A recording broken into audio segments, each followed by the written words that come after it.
Comment trouver l'amour en temps de pandémie? Les règles de base de séduction ne sont pas les mêmes. Peggy Belland, c'est clair, hein? Je pense que... Non, bien, la pandémie, en plus, on ressent beaucoup de solitude. Donc, je m'adresse à vous à la maison.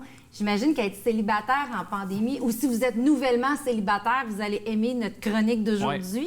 Ouais. Mais élémentaire, faut pas arriver en retard. Non! Écoute, quelqu'un qui est en retard sur un Zoom, ça part mal. Ça part très mal. Très mal. Oui.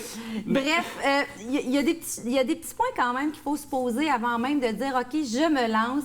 Moi, premièrement, j'ai rien contre les sites de rencontres et les applications mobiles, mais j'ai essayé ça dans le temps des fêtes, à peu près 4 heures de temps, pour me rendre compte que c'était très difficile de faire un tri.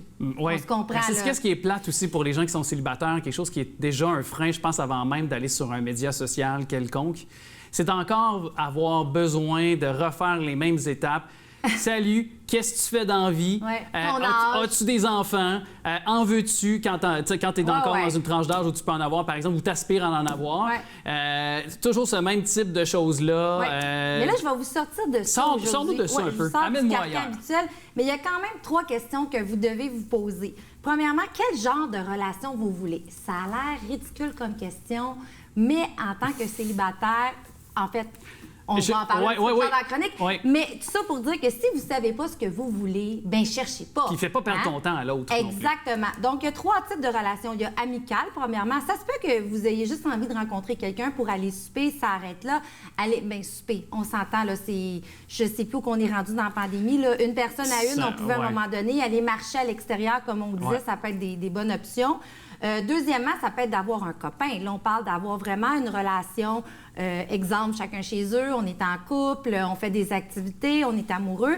Et la troisième, c'est l'engagement. Bon, comme tu disais, moi, je veux un engagement sérieux, je veux me marier, je veux des enfants. Fait que déjà, d'être capable de répondre à ces 3 questions-là, c'est très bon avant même de se lancer dans les petits trucs que je vais vous donner. Et as-tu l'impression aussi que des sujets inévitables, surtout ces jours-ci, en pleine période de vaccination, en période de pandémie aussi, veut pas, on n'a pas tous la même perception dans le monde dans lequel on vit présentement. Il y en a pour certains que la COVID, ça n'existe pas. Ouais. Et pour d'autres qui ne se feront pas vacciner, d'autres qui vont se faire vacciner. Moi, je vais te donner un exemple. Moi, ma copine actuelle... Oui, t'as trouvé l'amour en pandémie! Hey! Certainement, mais c'est assez nouveau. On sonne la cloche! Oui, mais quand même, ça a fonctionné. Oui, puis je suis content, je suis heureux, c'est une très bonne personne, puis bon, on prend notre temps encore, mais c'est assez relativement récent, mais quand même, elle ne se fait pas vacciner. C'est son choix individuel. Moi, je me fais vacciner. Okay.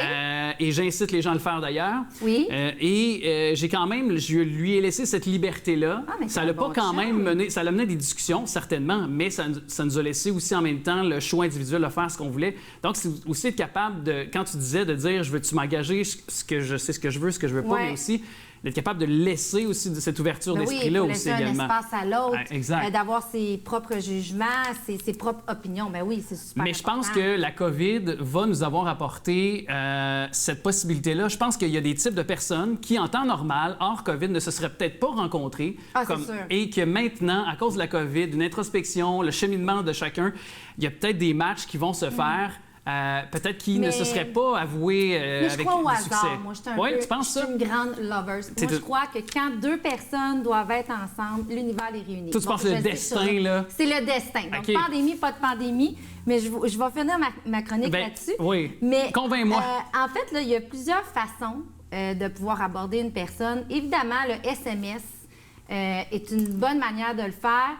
Et il ne faut pas avoir peur d'avoir de l'initiative. Parce que, bon, si on attend toujours que l'autre nous texte ou on ne sait pas ce qui arrive, donc avoir une initiative, puis on suggère, là, selon plusieurs articles que j'ai lus, au moins un message par jour, mais pas commencer à texter à toutes les 5 minutes. Donc, un message par jour. Puis, en même temps, ce qui peut être le fun quand on a commencé à échanger des messages textes, ça serait d'aller vers la visioconférence. Bien, certainement. Prendre un petit verre de vin à distance, ça peut se faire. Créer ou peut-être même y aller... Une liqueur, je dis le vin, là, ça peut être... Y aller, mais toi est-ce que ta façon d'avoir un contact avec... Là, tu es célibataire présentement.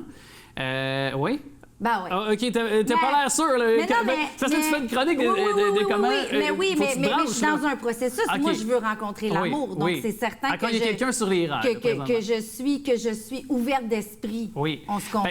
Parce que là où j'en viens, c'est que toi, foncièrement, est-ce que durant la COVID, ta façon d'aborder les gens, est-ce que le contact humain, quand je parle humain, tu parlais d'SMS, par exemple. Ouais. Mais soit d'appeler, la bonne vieille façon d'appeler, ce qu'on ne fait plus, et de renouer avec l'appel téléphonique ou de faire une visioconférence, je comprends, mais en même temps, compte tenu qu'on en a fait beaucoup avec la famille, beaucoup avec les amis. Mais je vais te le dire. Si on le fait par appel, c'est un peu dissonant de ce qu'on faisait à l'habitude. Tout à fait. Puis en fait, moi, les personnes que j'ai rencontrées en COVID, le ou la ou les, on le dira pas, l'histoire le dira pas, mais tout ce que je veux dire, c'est que j'adore te taquiner, Alex. Ah oui, moi aussi. Mais tout ça pour dire que c'est souvent soudain, dans le sens que ça peut être un appel téléphonique qu'on n'attendait pas. Puis oui, des fois, les gens qui vont commenter sur nos publications, mais je dirais beaucoup que c'est l'appel téléphonique dans mon cas, parce que moi, juste d'envoyer un texto ou tout ça, c'est vraiment un appel téléphonique qui fait toute la différence. Puis je vais t'avouer que c'est peut-être pas ce qu'on faisait avant. Ce qu'on avait perdu, en tout cas, je pense. Donc, la notion d'appel téléphonique, c'est quelqu'un qui vous plaît, que vous regardez, je pense que ça, c'est un très bon point. Et d'écrire, je sais que là, ça, quand tu disais lover, moi, j'ai écrit à la main, comme ça. Ah, tu brises mon punch de ma chronique.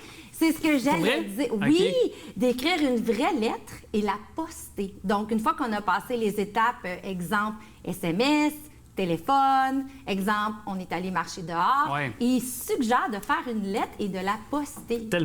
C'est tellement romantique. Ben oui. J'adore. On est d'accord là-dessus. Tout à fait d'accord avec la lettre. Et toi, tu la commencerais comment, cette lettre-là, mettons, pour la personne actuellement que tu vois, que tu fréquentes? Aucune idée. Ah, tu sais pas comment? Aucune idée.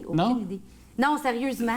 Mais moi, je pense qu'il faut y aller avec son cœur. Bien, il faut y aller de façon authentique. Puis aussi de ce qu'on a discuté, logiquement, ce qu'on a discuté dans nos dernières conversations, puis peut-être profiter de cette lettre-là pour faire le point, parce que ça fait 1 mois qu'on parle au téléphone, on a été marcher, tout ça, dépendamment du temps. On se posait la question hors d'onde, mais après combien de temps qu'on devient un couple? C'est là où... Mais en fait, je pense que ta réponse est excellente, hein? Ça dépend. Je pense que c'est selon les contextes, selon, je pense aussi, parce que chaque relation est unique, on le dit très souvent, mais je pense qu'il y a des relations que tu peux rencontrer la personne le lundi. Je connais des gens autour de moi qui, le mercredi, ont emménagé ensemble, puis ça fait 10 ans qu'ils sont ensemble, puis ils ont 2 enfants. Donc ça, c'est des cas... On peut pas juger. Mais je pense qu'on ne doit pas juger. Non, c'est garder cette ouverture d'esprit-là. Effectivement. Toi, est-ce que tu as cette même philosophie-là, ou tu es très rapidement amoureuse? Avant, j'étais très rapidement, quand même. Tu sais, après 1 mois, tout ça, si j'analyse, j'ai pas eu tant de relations, honnêtement, dans ma vie, là. Tu sais, j'en ai eu 3-4 sérieuses, honnêtement, là, puis j'ai 37 ans. Fait que on peut dire que c'est pas tant que ça. Mais je dirais que ce qui est bien, c'est que évidemment, il y a un coup de foudre pour quelqu'un. Il va nous attirer, on va l'aimer, c'est agréable, on se sent bien à sa compagnie, mais il y a toute la notion, il faut apprendre à connaître les valeurs. Justement, est-ce qu'on s'en va à la même place? Est-ce qu'on peut avoir peut-être des projets communs? Nos horaires, c'est quoi? Fait que je pense qu'il faut quand même prendre notre temps là-dedans, parce que on perd rien de se mettre en couple, mais je veux dire quand même, on veut pas blesser l'autre, se blesser. Fait que je pense... En fait, je suis convaincue que prendre son temps, d'être certain qu'on a eu les bonnes discussions, qu'on a appris à se connaître, après, on est prêt, je pense, à passer à la prochaine étape. Hey, mais je pense que tu as réussi à peut-être donner quelques pistes de solutions. Puis là, on dit que l'été, c'est la saison de l'amour. Ben oui, ben et là, c'est fait pour jouer. On a le plan de notre premier ministre de déconfinement qui va commencer. Donc, on va pouvoir peut-être aller plus rapidement en marche, peut-être faire un pique-nique. On ne sait pas, mais en fait, je voulais en terminant ma chronique, je voulais dire qu'effectivement, il faut laisser place au destin. Je pense pas qu'il faut essayer de rencontrer quelqu'un. En tout cas, moi, dans ma vie, si je remonte dans mes belles relations que j'ai eues, qui ont fonctionné, c'est toujours arrivé par hasard. C'est toujours arrivé dans le moment où je ne m'y attendais le moins. Et c'est ces relations-là qui ont duré le plus longtemps. Et j'ai une citation d'ailleurs. Vas-y, en terminant. J'aime ça. Pour qu'un amour soit inoubliable, il faut que les hasards s'y rejoignent dès le premier instant. C'est Milan Kendia qui a dit ça. Je trouve ça beau. Un grand merci, ça termine très bien cette chronique. Merci à toi. Ça fait plaisir.